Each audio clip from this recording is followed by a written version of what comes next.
uma série de sermões e com o tema geral que é o chamado, que serão pregados nos sábados, ok? Hoje, chamados para fazer a diferença. Feche seus olhos em nome de Jesus e vamos fazer essa primeira oração. Deus eterno, Criador dos céus e da terra, nós pedimos agora, Senhor, a Tua bênção sobre cada um de nós, que o Teu Santo Espírito nos encha de alegria, de força e de poder. É o que nós te pedimos, Pai, que a Tua palavra, ela vá ao encontro de cada coração, de cada vida, Senhor. É o que eu te peço, em nome de Jesus, que eu seja aqui, Pai, um instrumento em Tuas mãos, hoje e sempre. Amém e amém, Jesus. Abra sua Bíblia no Evangelho de Mateus, capítulo 5, e o versículo 13 até o 16 somente. Diz assim a palavra do Senhor: Vocês são o sal da terra, que a tornou suportável. Se perderem seu sabor, que acontecerá no mundo? Vocês mesmos serão jogados fora, tratados como coisas sem valor. Vocês são a luz do mundo, uma cidade sobre um monte, brilhando durante a noite para ser vista por todos. Não escondam a luz de vocês. Deixe que ela brilhe para todos, e que as boas obras de vocês brilhem para serem vistas por todos, de tal maneira que louvem ao Pai Celeste. O Sermão do Monte, Mateus, que apresenta Jesus como rei em todo o seu evangelho, o rei Jesus, ele quer apresentar para nós os princípios e as regras desse reino, a qual ele está mostrando para os seus discípulos ali. O sermão se inicia com as bem-aventuranças, as bênçãos. Ela expõe o padrão ideal do cidadão do reino de Cristo. As qualidades descritas e aprovadas são totalmente opostas ao que o mundo valoriza. Bem-aventurados são os humildes de espírito, os que choram, os mansos, os que têm sede de justiça, os misericordiosos, os limpos de coração, os pacificadores e os que são perseguidos. As bem-aventuranças, ela é um retrato do cidadão do reino de Cristo. Agora, à luz desse texto, de Mateus 5, do 13 ao 16, a qual vamos nos ater agora, Jesus compara seus discípulos com o sal e com luz. Eles eram para o mundo o que o sal é na vida diária. Tempera a comida, impede o aumento da corrupção, provoca sede e realça o sabor. O Rei Jesus quer que eu e você façamos a diferença aonde estamos inseridos e sejamos sal e luz, e que as nossas obras elas sejam vistas por todos e levem as pessoas a glorificar a Deus que está no céu através das nossas obras. Vamos ao texto? Versículo 13. Diz assim a palavra do Senhor: Vocês são o sal da terra, que a tornou suportável. Isto é, para a humanidade. Jesus compara seus discípulos com o sal. Ele diz: vocês são sal. Eles eram para fazer a diferença na vida diária da sociedade. Condimentar a comida, impedir o aumento da corrupção e provocar sede e realçar o sabor. Era para isso que eles foram chamados.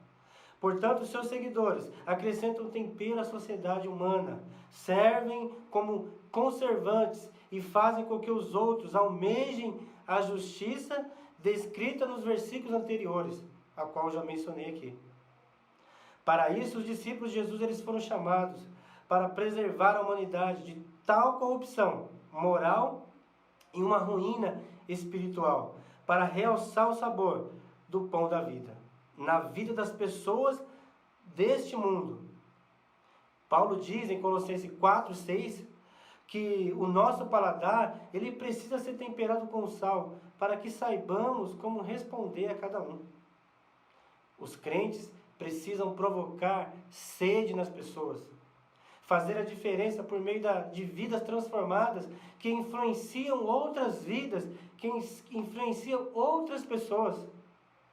Jesus, quando ele tem um encontro com aquela mulher samaritana, ele diz para ela o seguinte: qualquer que beber desta água tornará a ter sede, Mas aquele que beber da água que eu lhe der, nunca terá sede, porque a água que eu lhe der se fará nele uma fonte de água que salte para a vida eterna. Glória a Deus por isso. Glória a Deus, meus irmãos. Portanto, nós precisamos realçar, trazer sede às pessoas, através do Evangelho, através da Palavra de Deus, através das nossas obras, para que essas pessoas encontrem Jesus, para que elas tenham sede e Jesus venha saciar a sede das pessoas. Amém? No final do versículo 13, se perder o seu sabor, o que acontecerá no mundo? O texto ele faz uma pergunta crucial aqui nesse texto. Só que ele mesmo responde. Olha como responde. Vocês mesmos serão jogados para fora e pisados pelos que passam. Algumas traduções vai dizer o seguinte, que vocês são tratados como coisas que não têm valor, como coisas que não valem nada.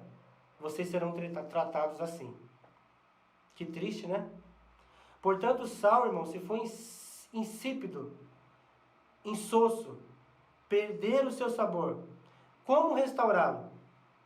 Como trazer de volta o seu sabor? Uma vez o sabor perdido, não há nenhuma maneira de restaurar o verdadeiro gosto. Nada mais presta. Em Jebu, perto de Alepo, na Palestina, havia ali veias que são de sal que brilhavam nos contornos de cada colina. O sal na superfície, exposto à chuva e ao sol ao redor, tem gosto de areia. Olha só que interessante. Mas o sal extraído debaixo da superfície, em contato com a rocha, ela é perfeita. O sal natural já gastado pode reaver a sua qualidade? Mas o discípulo, eu e você, se vacilarmos, podemos sim reaver as nossas qualidades de sal bom. Sabe como? Se nós voltarmos para a rocha que é Cristo. Você está sem sabor?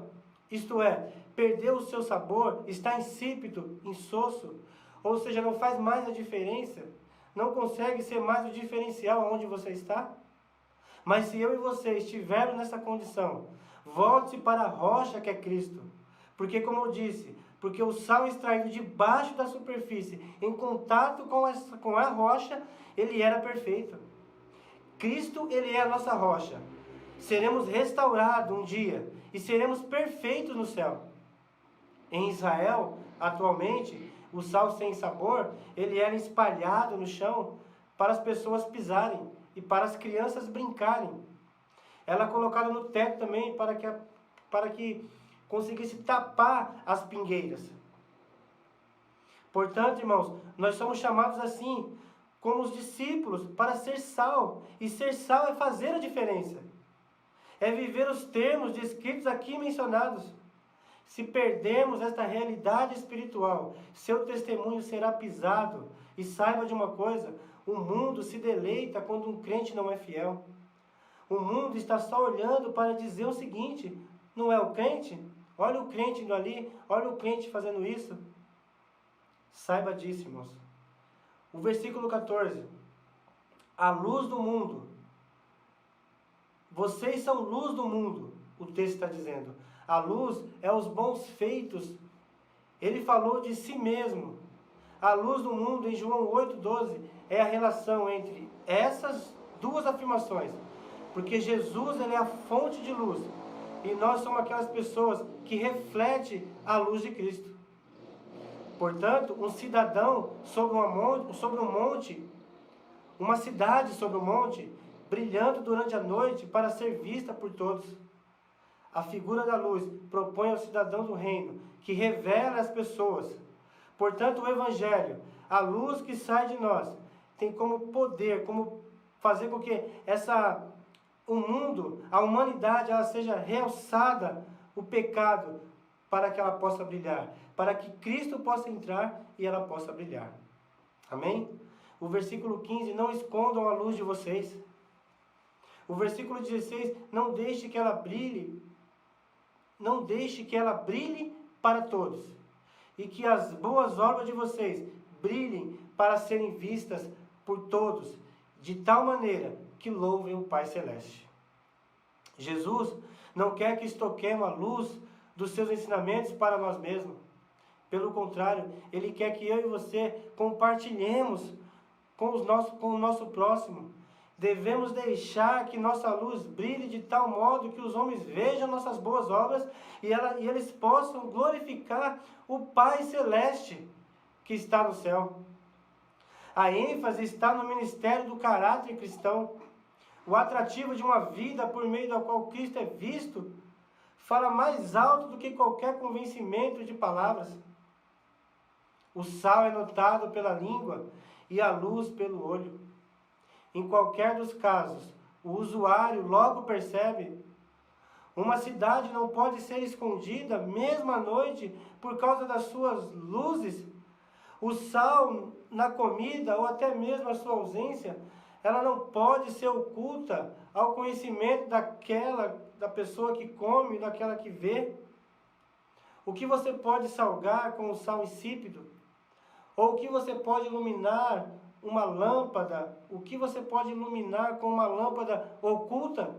O sal sem sabor e a lâmpada coberta são igualmente inúteis. Portanto, assim o crente que deixa de ser estimulante e perde o seu brilho na obra de Deus, que Ele quer que seja feita, somos inúteis também na obra de Cristo. Portanto, quero concluir aqui, o Sermão do Monte é os ensinamentos de Jesus mais relacionados à essência humana do que com a estrutura social. Pois é quando as pessoas são o que precisam ser e passam a fazer o que deve ser feito. Os cidadãos do reino conhecem bem a vontade do seu rei e exercem influência espiritual, obedecendo a sua convocação, promovendo justiça na prática cotidiana e vivendo a vontade de Deus. Irmãos, nós fomos chamados para fazer a diferença com as nossas obras, isto é, com os nossos comportamentos, com o jeito de lidar com o trabalho, com o jeito de lidar com os negócios, com o jeito de lidar com a família, com o jeito de lidar com o seu comportamento. Fomos chamados em meio às trevas para levar as pessoas a sentir sede por Cristo. Nós somos chamados para fazer a diferença com as nossas obras e as mesmas levem as pessoas a glorificar a Deus. Fomos chamados para fazer a diferença na sociedade com a luz de Cristo e não para ser influenciados pelas trevas desse mundo. Portanto, irmãos, que Deus abençoe cada um de nós. Que nós possamos ser sal e possamos ser luz. Que as nossas obras, elas possam brilhar, brilhar e brilhar, para que as pessoas elas vejam o seu comportamento, as minhas obras, as suas obras, e elas possam glorificar a Deus. Amém? Que Deus abençoe. Que Deus possa abençoar cada um de vocês. Que o bom Deus esteja conosco, hoje e sempre. Amém. E que a graça do Senhor Jesus Cristo, o amor de Deus nosso Pai e a consolação do Espírito Santo esteja com cada um de nós, hoje e sempre. Amém e amém.